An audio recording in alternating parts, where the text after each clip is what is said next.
В республике продолжается сезонная вакцинация от гриппа. Врачи настоятельно рекомендуют сделать прививку от инфекции не только детям и пожилым, но и беременным женщинам. Зачем вакцина нужна будущим мамам, выясняла Татьяна Иванова.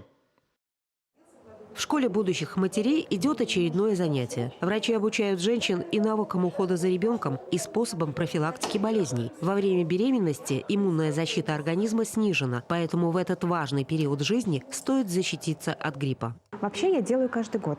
И во время беременности, если даже когда не была беременна, тоже делала. Уже при планировании беременности ты берешь ответственность не только за себя, но и за ребенка. Я считаю, это очень необходимо.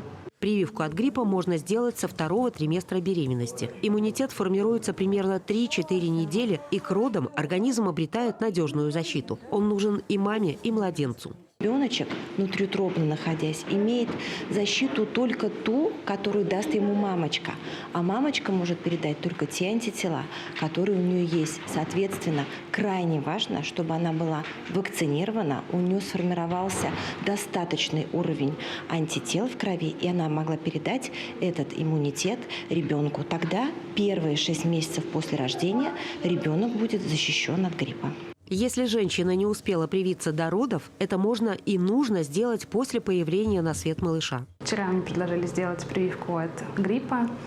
Я, не раздумывая, согласилась, ведь в предстоящий осенне-зимний период вакцина защитит не только меня, но и моего ребенка. В любом случае, перед прививкой необходимо проконсультироваться с врачом. Татьяна Иванова, Игорь Ульянов, Вести Чувашия.